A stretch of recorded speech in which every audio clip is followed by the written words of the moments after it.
Muy buenas noches. Gracias a la invitación del Club de Columna de Valencia a esta 15ª reunión del año para hablar sobre reemplazo discal total, la actualización y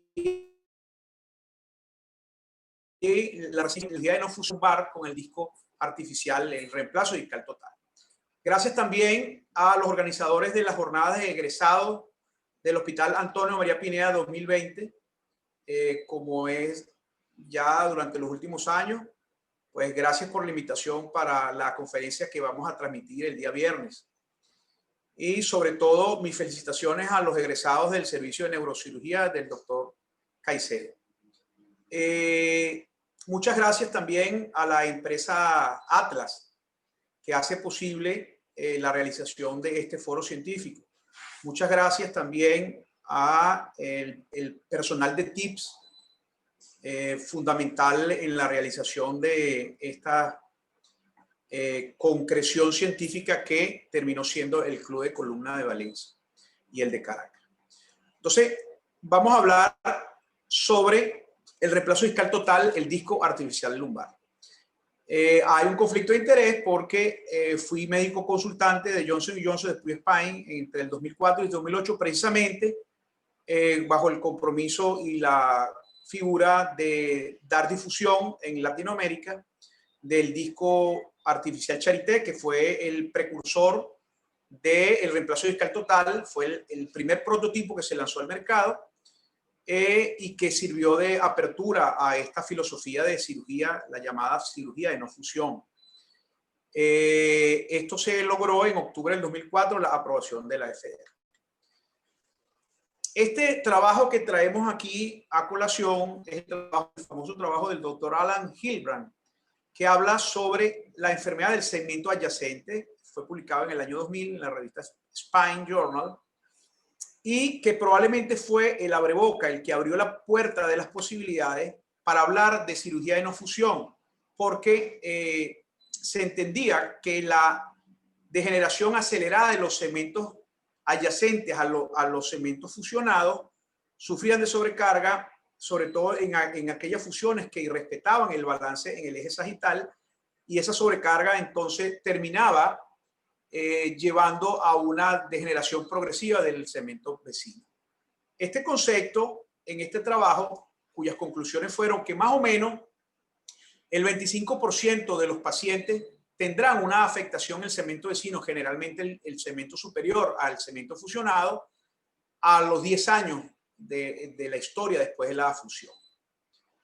Acumulativo, 5.6% fue la cifra que arrojó el trabajo del doctor Hilbrand. Entonces, habían antecedentes también fundamentados para trabajar sobre cirugías de no fusión. Uno de ellos es la falla de fusión, y hay trabajos que, bueno, estamos presentando aquí los más escandalosos, los de los números más gruesos. El trabajo de Ledman, publicado en el Spine del 97, habla de 30 años de seguimiento de cirugía de fusión, donde las conclusiones decían que había dolor lumbar persistente el 44% de estos pacientes, necesitaban medicación el 54% de los mismos, y se había diagnosticado una degeneración progresiva que en algún momento habían la controversia de que no era más que la historia natural de la enfermedad en estos pacientes, que si se había enfermado un segmento, ¿por qué no se iba a enfermar otro? Porque estaban bajo el mismo compendio de factores ambientales y factores familiares, personales, de herencia, predisposición. Entonces, versus la controversia de que se debía a una sobrecarga como respuesta a un segmento vecino fusionado. Enfermedad de segmento adyacente, según el trabajo de Ledman, 45% de su serie. Un poco de historia: el reemplazo discal parcial precedió al reemplazo discal total. Desde 1956, Van Steenbroek acuñó pues unas esferas de acero, igual que Firestone en el 64, donde se reemplazaba parte del disco y se colocaban estas bolas que hacían más o menos una especie de un reemplazo parcial del núcleo. Facio y Ginetti en el 78 reemplazó las bolas de acero por prótesis de poliuretano, y después comenzó la era del reemplazo discal de núcleo, el bien conocido PDN del doctor Charles Rice, el PDN que evolucionó por algunos malos resultados a PDN de par a PDN solo, tratando de evitar lo que ha perseguido al PDN, que es la subsidencia y el dolor por subsidencia, al ser, teóricamente, el núcleo de PDN era un polietileno que se imbibía del agua que venía a través de la plataforma, pero en in vivo, pues, esa hidratación no se llevaba a cabo y el PDN terminaba siendo una piedra en el medio del emplate, donde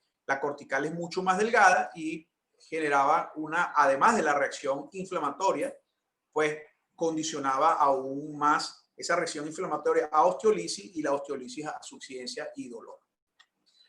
En 1984 se lanzó el primer prototipo Zippel de reemplazo discal total. Se probó en 13 pacientes. Este tenía un sistema de fijación primaria de 10 dientes de 2 milímetros de altura. Se hicieron 3 tipos de polietileno de core, de la parte interna entre las dos chapas, y como el emplate era muy pequeño, pues hizo un 20% de subsidencia, por lo que se evolucionó al tipo 2, que nació con el nombre de Charité por haber sido en el Charité Hospital de Berlín, donde nació un año después, en el 1985, por 2 fisiatras, a la cual sus apellidos le dieron el apellido, las 2 primeras letras de cada apellido le dieron el apellido SB al Charité 2. Se probó en 36 pacientes, se aumentó la superficie de contacto, se aumentó la placa del disco para disminuir un poco la subsidencia, era de acero inoxidable, y esa interfase de fricción entre el emplate y el hueso produjo fracturas en el 26% de los pacientes. Evolucionó hacia el tipo 3 bajo la conducción de Valdemar Lin y familia, y en 1987 nació el tipo 3. Hubo una modificación a 3 dientes anteriores y 3 dientes posteriores, un poco de 3 milímetros, 1 milímetro más que el tipo 1. Los 2 platos ya no eran de acero, sino era de una aleación de cromo, cobalto y molibdeno con nanoporos. Esos nanoporos teóricamente estaban cubiertos por fosfato de calcio. Ya van a ver la evolución 11 a 12 años después, 11 años después. Estaban acompañados las 2 placas por un polietileno de alto peso molecular, es el Lightning Core, y se hicieron 3 tamaños de plato, 1, 2 y 3, con 3 alturas de polietileno, 7.5, 9.5 y 11.5 milímetros de altura, con lordosis entre 0 y 5 grados. En el 98, esa cobertura del emplate se le colocó fosfato de calcio, con la intención de que a través de esos nanoporos el fosfato de calcio hiciera un bone growth, una osteointegración, y sirviera de sujeción secundaria. Así se protegía el hueso de subsidencia y se disminuía la posibilidad del desplazamiento del emplate y del sistema. En el 1999 se añadieron 2 tamaños y se añadieron también 2 lordosis de 7.5 y 10 grados en el 99, y en el 2001 2 alturas de polietileno. La idea es mimetizar el centro axial de rotación, mimetizarlo con el centro de rotación del disco. Es decir, con una libertad de acción muy parecido del disco Charité al centro axial de rotación del disco normal, del núcleo pulposo normal. En el 2003 Valdemar Lin vende a Johnson & Johnson, se elimina el plato 1 y nace el Charité tipo 3, el SB3, que fue aprobado el 23 de octubre por la FDA del 2004, dando inicio entonces, 20 años después que nació el tipo 1 de Zippel, 20 años de estudio, 20 años de paciente en Europa, la era del reemplazo discal total con la aprobación de la FDA. Nosotros estuvimos involucrados desde el año 2004, prácticamente un poco antes del 2003, pero oficialmente desde el 2004, desde que nace el disco, y lo lanzamos como primera cirugía en Centroamérica, en Panamá y en Argentina.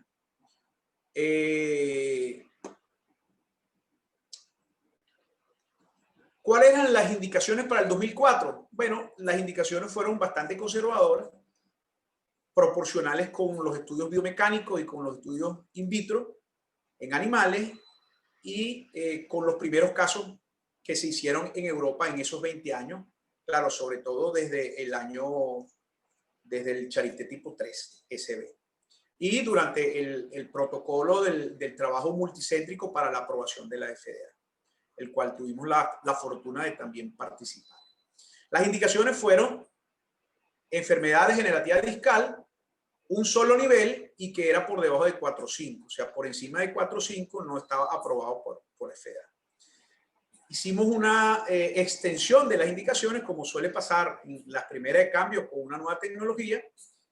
Se añadieron la enfermedad del segmento adyacente, la espalda fallida, donde contaba con los criterios de inclusión. Esos criterios de inclusión eran que fundamentalmente, considerando el complejo triarticular, que es el disco y las dos articulaciones facetarias, pues que la integridad de las articulaciones facetarias estuvieran lo suficientemente móviles como para que fuera candidato para este tipo de cirugía.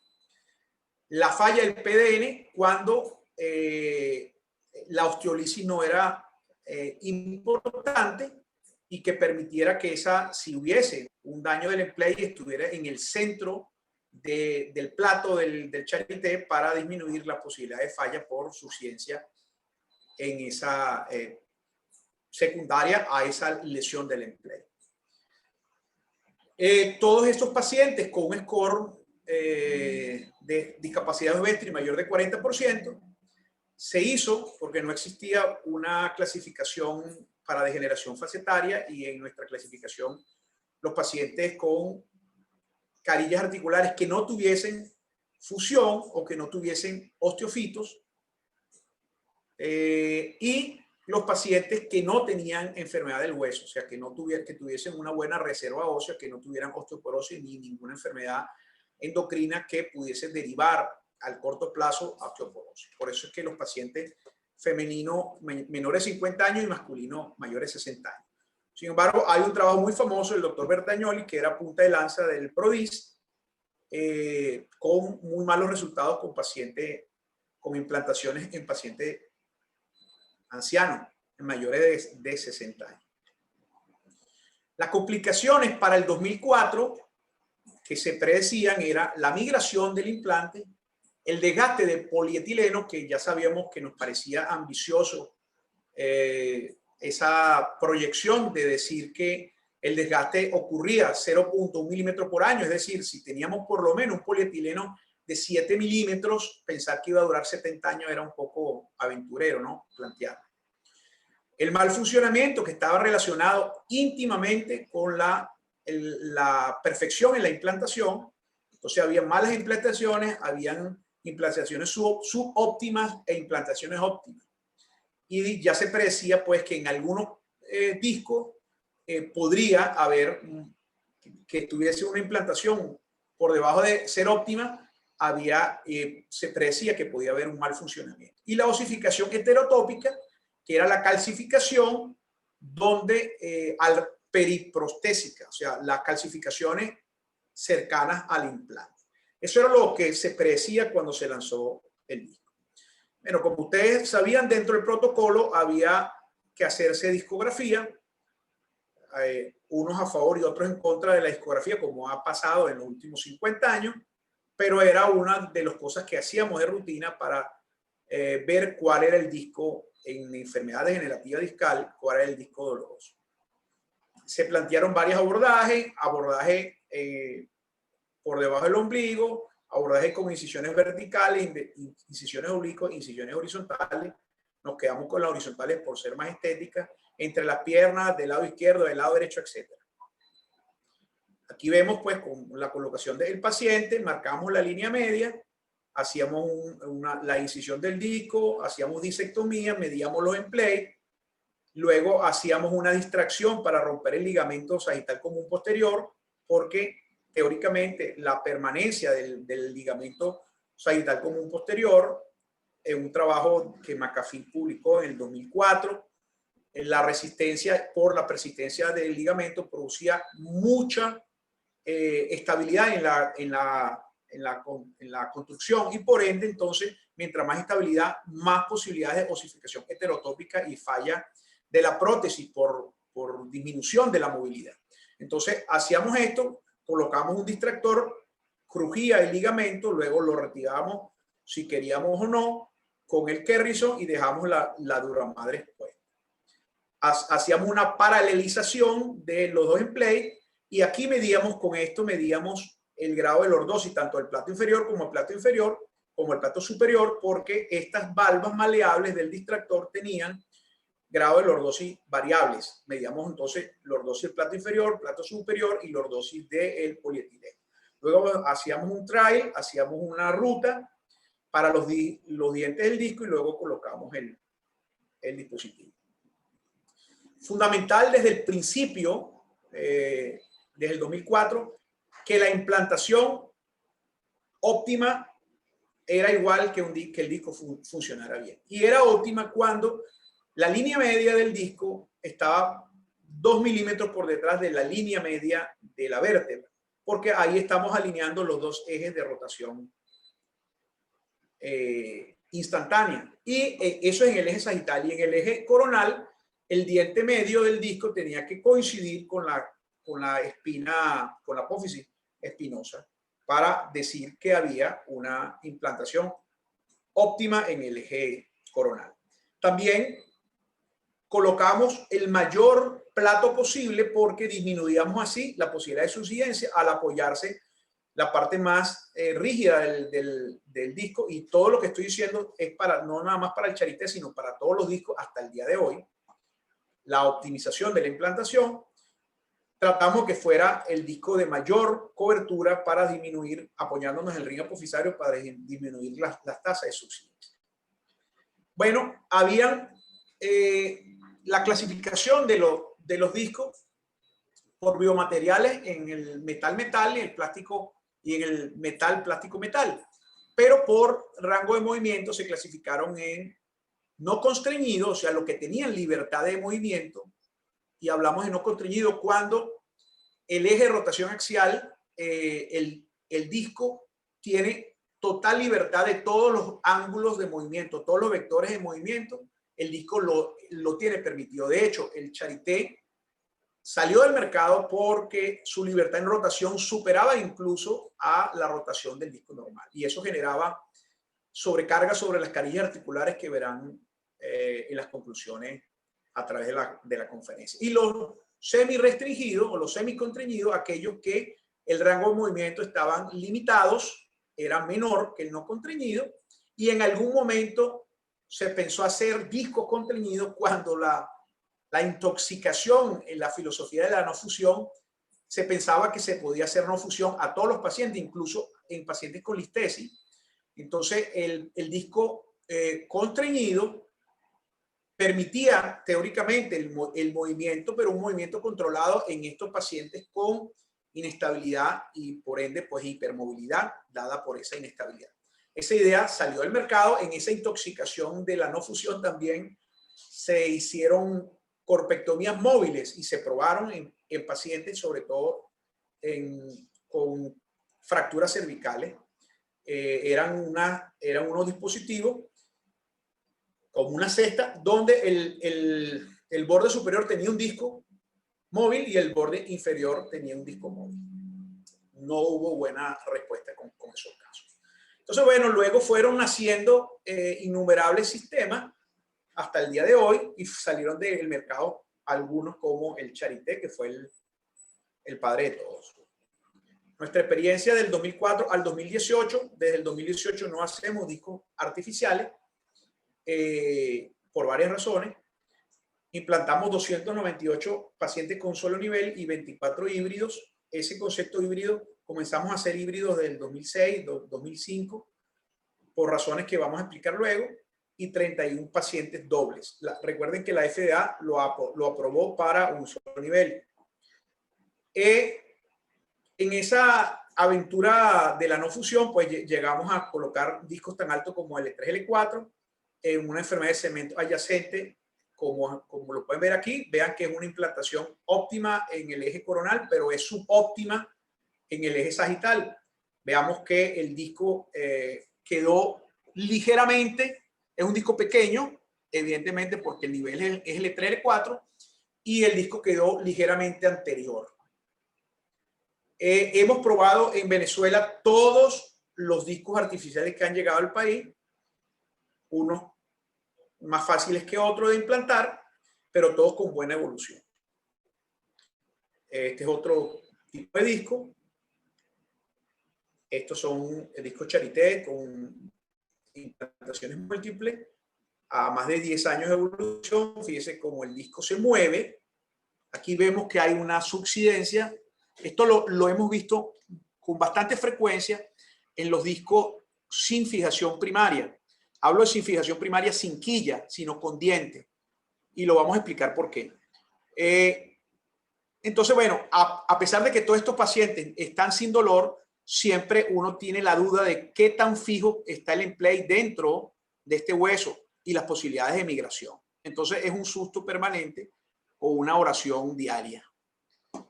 Pero vean cómo mimetiza el polietileno al disco normal. Cuando se flexiona, el polietileno gira hacia atrás, se desplaza hacia atrás, y cuando se extiende hace todo lo contrario, como vemos acá. Este es un Maverick con una quilla muy grande.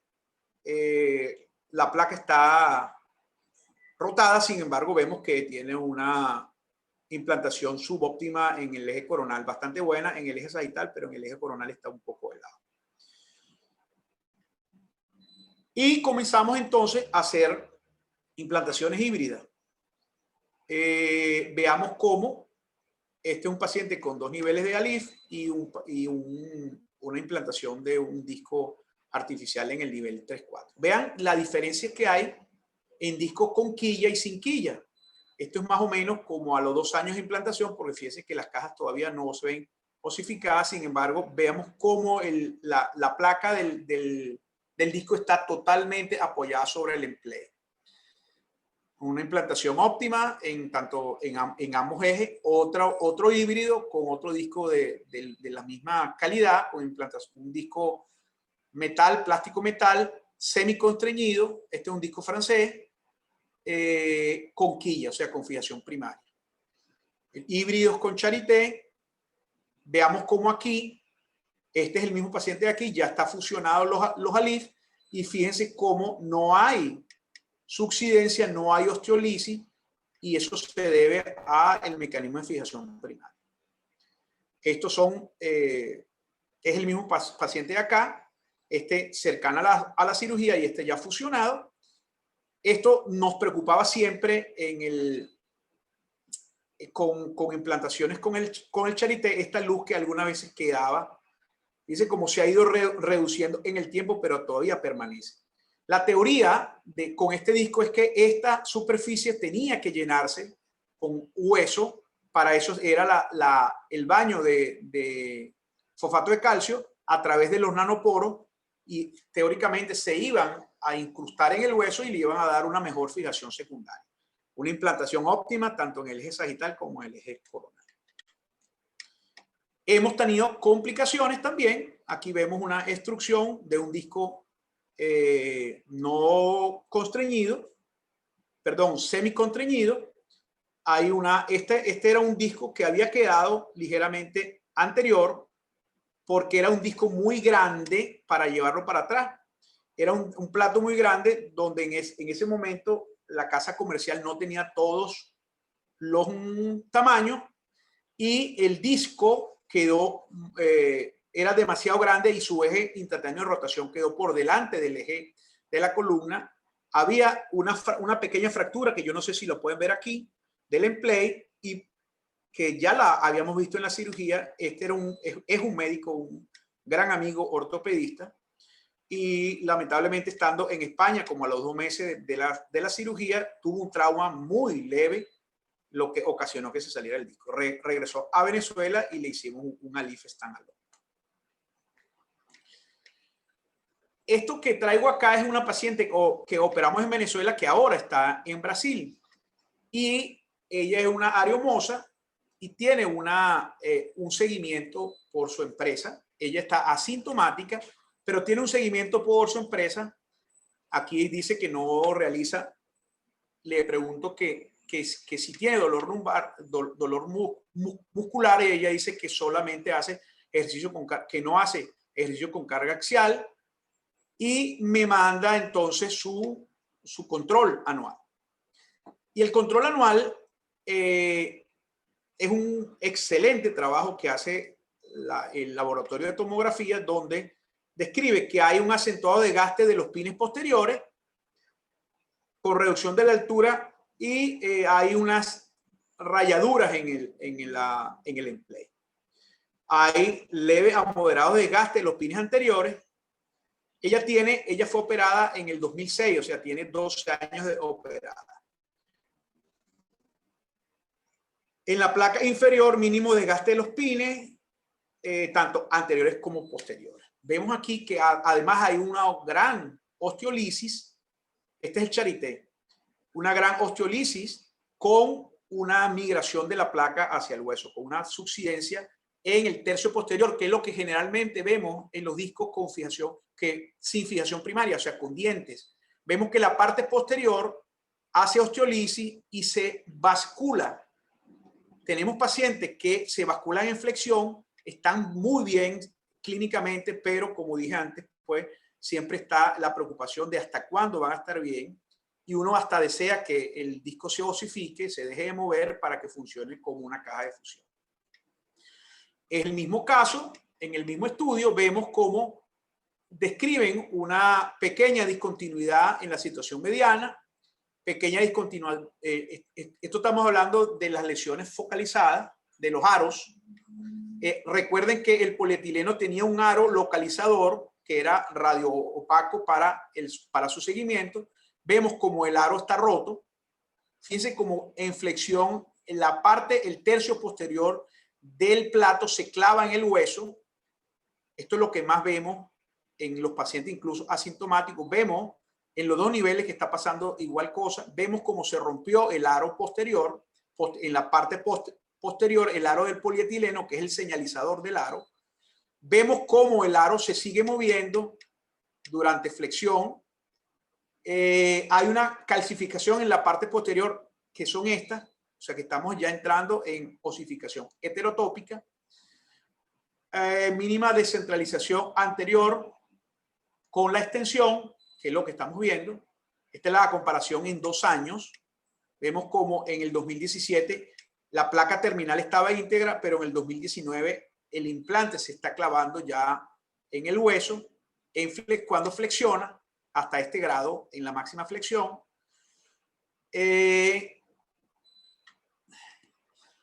Vemos entonces lo que estamos viendo: calcificaciones periprostésicas relacionadas con las calcificaciones heterotópicas que están planteadas desde el 2004. El aro del polietileno se está calcificando. Vemos cómo aquí, pues, las calcificaciones periprostésicas. Vemos las fracturas y las osteolisis que generan los pines posteriores, y lo que habíamos dicho antes, pues, la subsidencia y las osteolisis que se están generando. En el E4, L5 seguimos viendo lo que estamos señalando, grandes áreas de osteolisis.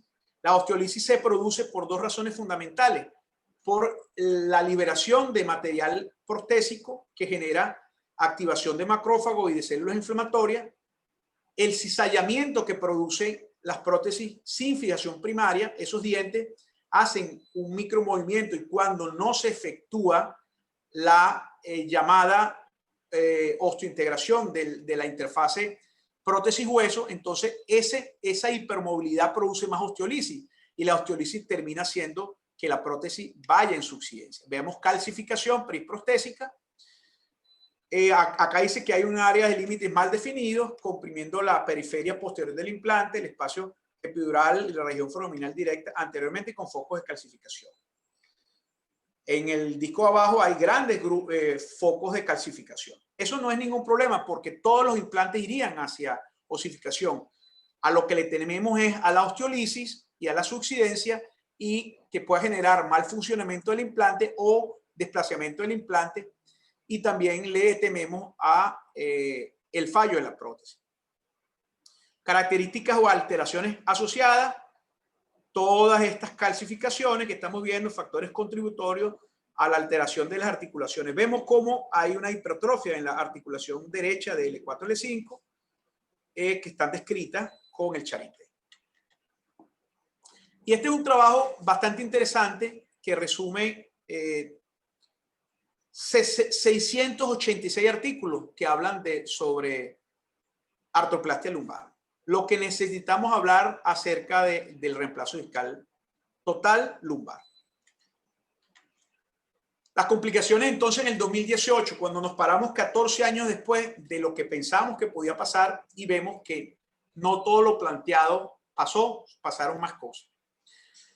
Las conclusiones es esta, que la colocación del disco es fundamental. Cuando hacemos implantaciones que no son óptimas, producen alteraciones proporcionales con lo bien o lo mal implantado que esté el disco. Disco no constreñido, como el Charité, que ya está fuera del mercado, 60% de colocación subóptima tuvo un daño en faceta. Daño de faceta, incluso daño del istmo con fractura del istmo por torsión.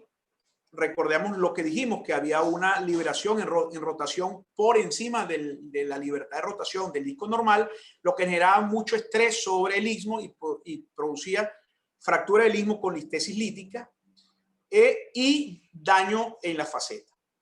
Discos semicontreñidos, que son los que estamos usando, daño en faceta si no son colocados posteriores, es decir, aquellos discos que queden con el centro de rotación axial por delante van a producir entonces también daño en la faceta. O sea que el daño en la faceta no es atribuible solamente al disco no contrañido, como se pensaba cuando le cortaron la cabeza al Charité, sino el problema es de la implantación. Por eso es que lo que colocamos bastante Charité, mucho Charité, pero que respetamos fundamentalmente la implantación, esos pacientes, a pesar de la osteolisis, a pesar de su subsidencia, están bien clínicamente y no tuvieron mayor daño facetario que conllevara a un mal funcionamiento de la articulación, de la implantación del disco artificial.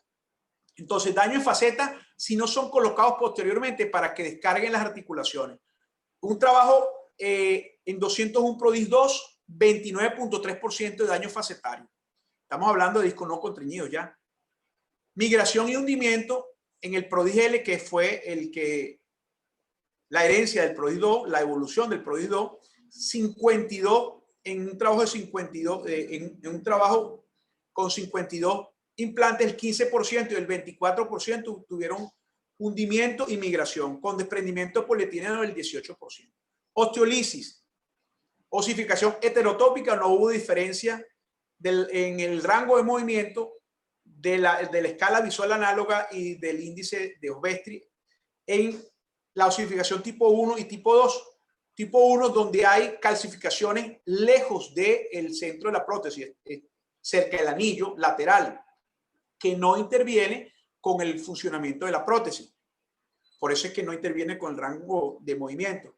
Tipo 2, donde la osificación tampoco interviene con el rango de movimiento, pero está en relación íntima con la prótesis, como vimos en el caso de la paciente que está en Brasil. El tipo 3, donde hay, sí afecta con el rango de movimiento, pero no hay anquilosis totalmente. Y el tipo 4, cuando la prótesis ya no se mueve, que va a ser el final común de todas las prótesis. Las conclusiones. La justificación de que el reemplazo discal total se asocia con un riesgo menor de desarrollo y progresión de enfermedad del segmento adyacente que la artrodesis es biomecánicamente y cinemáticamente sólida. O sea, hoy día colocar un disco artificial porque produce menos enfermedad del segmento adyacente que una fusión está justificado y está comprobado tanto cinemáticamente como biomecánicamente. Entonces, a esta altura, 16 años después, ¿cuáles son nuestros consejos? Bueno, el cirujano tiene que estar bien entrenado y consciente de lo que puede ser un disco mal colocado, puede llevar a la muerte del paciente en una revisión, un disco que puede llevar a discapacidad por mal funcionamiento, un disco que si no tiene una colocación óptima, pues podría generar todo este tipo de complicaciones. La recomendación, colocar semiconstreñidos, porque ya los no constreñidos no los hay en el mercado. Una recomendación personal es preferir los discos que tengan fijación primaria estable, porque los que no tienen fijación primaria estable, que es la quilla, pasa lo que acabamos de decir. Además de las partículas de liberación que produce toda prótesis y con ello osteolisis, el micromovimiento que genera esa falta de fijación primaria de esos dientes con la interfase hueso-implante produce más osteolisis y por ende entonces la posibilidad de subsidencia y de fractura del emplay es mucho mayor. La recomendación es que no hagan niveles múltiples. Si hay una enfermedad de niveles múltiples, combinen con alguna técnica de fusión, preferiblemente ALIF, porque es la misma vía de abordaje, y hay que tener respeto por las tecnologías emergentes, verlas con cuidado, esperar la prueba del tiempo. El estado del arte del disco artificial. Hoy día el uso del reemplazo discal total no se ha incrementado en la última década por la conciencia de los cirujanos, estrictas indicaciones, técnica quirúrgica demandante, fracaso de los sistemas escogidos, miedo a complicaciones tardías podrían ser las causas. Incertidumbre sobre durabilidad del implante sigue siendo una incógnita. Complicaciones muy tardías puede ser la causa que hayan limitado la expansión de este dispositivo. Sigue siendo una muy buena alternativa a la fusión en pacientes jóvenes en la prevención de la aparición de la enfermedad de la zona de transición. Y como consejo sobre todo a los cirujanos nobles, este es un paciente con un híbrido y con un feto a término en su útero. Vean las extremidades, aquí está la cabeza aquí, perdón, y los pies. Nuestra recomendación es que nadie es dueño de la verdad absoluta y tal vez con mucha suerte solamente de una mitad. Muchas gracias.